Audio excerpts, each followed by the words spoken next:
Hey, Thorns fans, Ann Schatz here. We are committed to keeping you connected with your favorite team throughout the NWSL Challenge Cup tournament in Utah. So, while the team is prepping for their semifinal matchup against Houston, we're stealing a little time with one of your favorites, one of my favorites, Meghan Klingenberg. Kling, thanks for joining us today.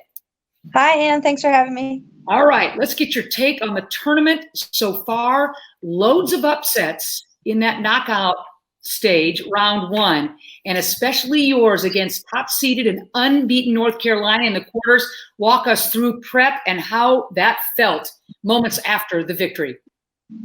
Yeah, I mean, as you know, North Carolina's kind of had our number the last couple of years. We haven't had good matches against them and haven't gotten the results that we wanted.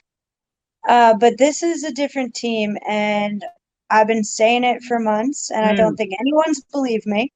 But what I've been saying is that this team's different, and this team has a heart and a culture that we've been working on and belief. And I mean, we were missing a bunch of, regulars, veterans, starters. We had players go down mid-match, and we were still able to do it. And I think that says a lot about our team and the type of grit that we have and the type of mentality that we're going to have going into all of our matches and all of our games. And people, might think that because of the way that we started out that we weren't going to have a chance, but this was the tournament where the points don't matter.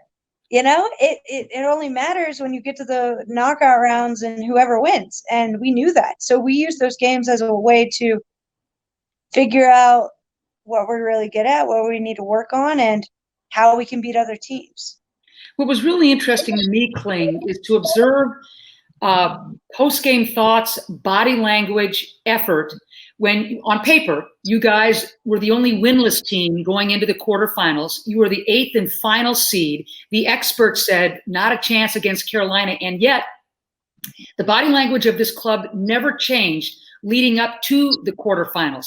How were you guys able to keep that quiet confidence, and not in the how do you like me now, heck with you kind of a we'll show you, but just, you know what, let the rest of them go, we got this? Yeah, our team's not showy. We like to have a lot of fun, but we're not showy. Like, Ann, are you still there? Yeah. I'm just looking at you. People want to see you, not me. Oh, get out of here. I was like, I can't see you now. No, you're good. Where were we? Okay. We're not showy. Yeah, we're not showy, but we know what it takes to win. And I think Carolina has done a really amazing job these last couple of years developing their mentality and their style. And we're at the beginning of that, but we're on a path that when you're watching, you can see how much effort, resiliency we're putting into it, how much it means to us to be on this path. And we're making sure that, we don't care who we play against. We're going to bring it, and we're going to bring our style and our effectiveness. And it doesn't matter who's on the field and who's not here and all these different things that people could have easily blamed it on. But we don't buy into that. We know that every person here is here for a reason, and everybody's role is important, and everybody's role is different, but it's a part of the main, it's a piece of the whole, and that whole is less without one piece of it. It's so interesting that you mentioned everybody playing a part. You and Sink are the only two players who have started every match of this tournament. I think there's been some 21 different faces in the lineup, including your goalkeeper. Bella Bixby gets her very first start on American soil wearing a Thorns uniform, the talk of the tournament before she goes down. And then what Eckerstrom did against North Carolina, unbelievable. One of the greatest performances between the pipes of the ages. I want to tip my cap to everyone stepping up when they've had a chance to step in. But boy, I want to tip it to your keepers and your goalkeeper coach, the Ice Bear. Nadine has these women ready. Oh, yeah. I mean, it's a huge credit to Nadine, because it doesn't matter which goalkeeper's between the pipes for us. they have been amazing. You know, AD's won goalkeeper of the year, but I mean, if it's up to me, I think Bella and Britt at this point are in the lead for the Golden Glove. Mm. And I mean, there are some incredible keepers in this league. That's not trying to take away from everybody else. That's literally just showing how well our keepers have done. So it's a huge credit to Nadine, but it's also a huge credit to these women because I've seen them put in the work, and Yeah. Nadine doesn't ask anything less than 100% every single practice. And if they don't give it, she really tells them. So it's incredible to watch because I see the work that they put in on the field every single day, and I know how good they are and how good they can be. And now they're just letting the world know that. And it's pretty friggin' cool to watch. But on top of that, we have other players that are doing that as well. I mean, I've been so impressed with Kelly Hubley. Yes. And the way that she's been managing coming, back into the back line, stepping in for arguably one of the very best center backs in the history of the game, Becky Sauerbrunn, and just like not missing a beat. It's amazing. And then you got Kristen Westphal stepping in at right back and giving us like so much composure on the ball that we haven't had before. Being able to build out of the right side. I don't think we've been able to do that for a while. And it's just like giving us options to go to the left, go to the right. Now teams don't know which way we can go. And then, Celeste Bouret, who's been jumping in and just having an absolute killer tournament. It's just amazing to see. And Ange, I mean, I could keep going, and like we literally could be on this call for 40 minutes. But it's just so cool to see my teammates that I know who could always do it, but just maybe didn't get the chance without this tournament. It's just like incredible to be a part of something like that and just see my teammates shine. So now a chance to continue to shine in the semifinals against Houston. PK winner over Utah in their quarterfinal match. This is a club you guys have not faced in the tournament as of yet. Can you give us a peek at game plan and thoughts about Houston coming up on Wednesday?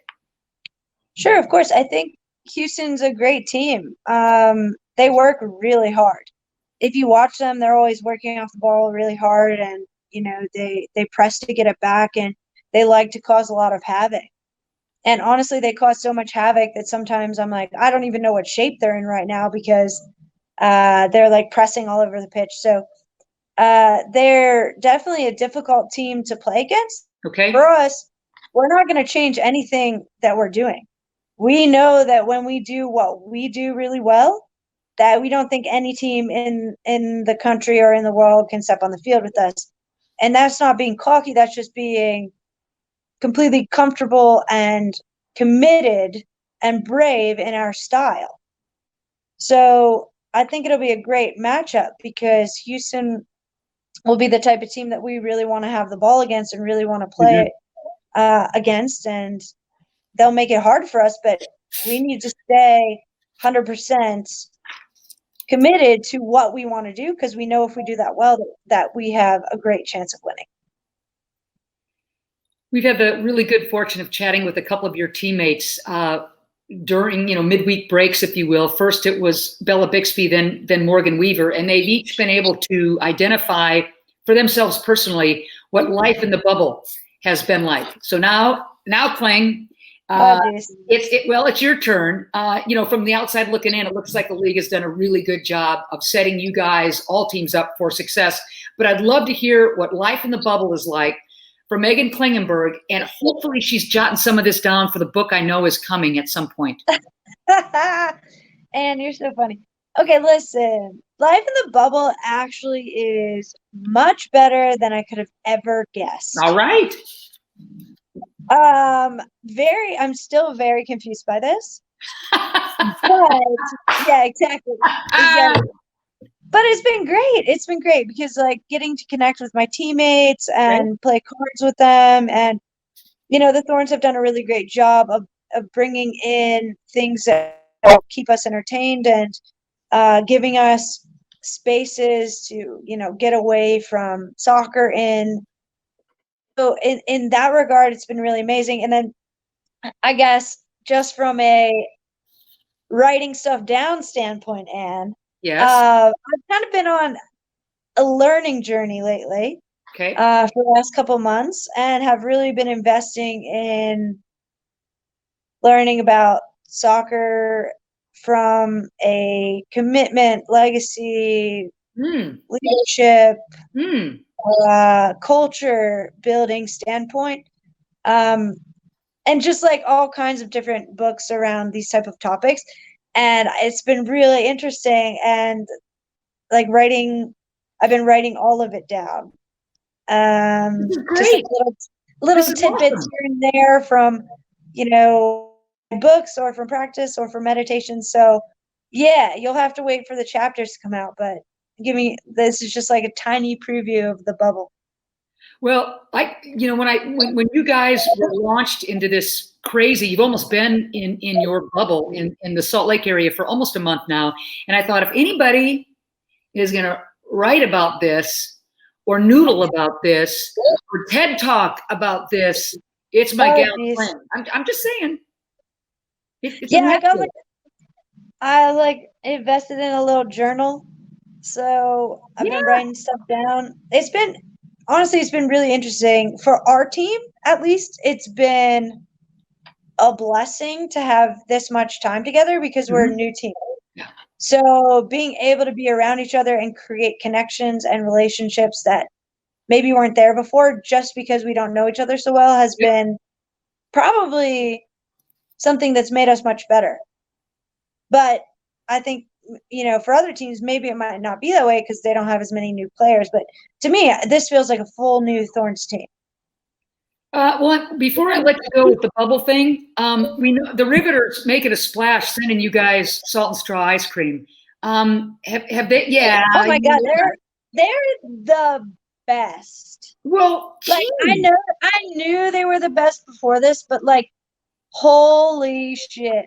Talk about making everyone's day.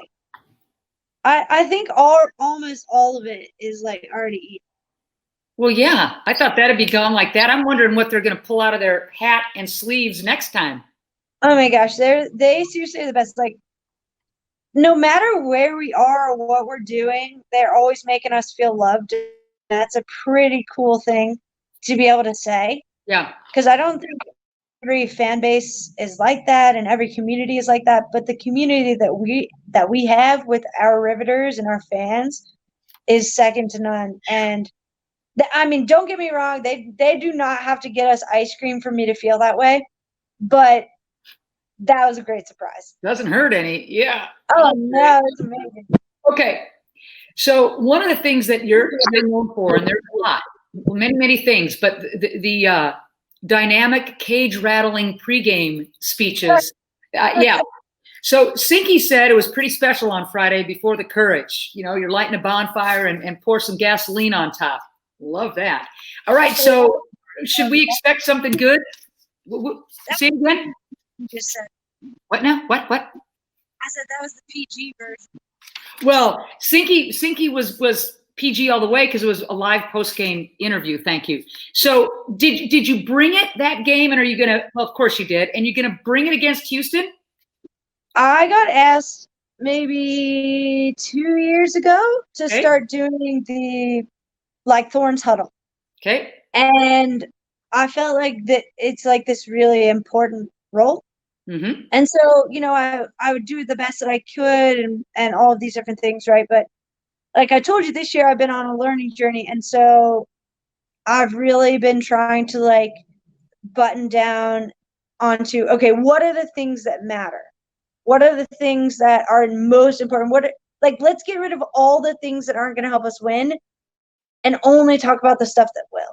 Okay. So, I've been kind of like just jotting things down as I'm going through books or we're at practice and I hear something that somebody says or, just things that happen in previous games or, just stuff in general. If I see something from somebody, I'll just like make a note in my little journal and be like, I want to talk about this next game. And I just feel really honored that the gals trust me enough to have the stage before the match, because for me, it's such an important role, because ultimately motivation is intrinsic. It comes from inside.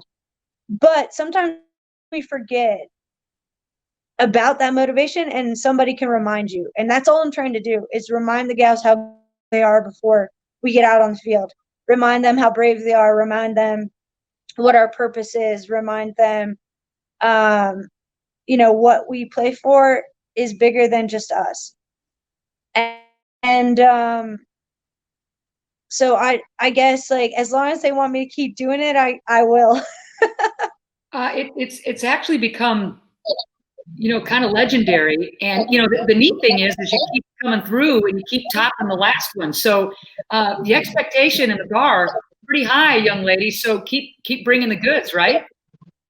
Oh, that's okay with me. I feel like my expectations are higher than everybody else's anyways. Love it.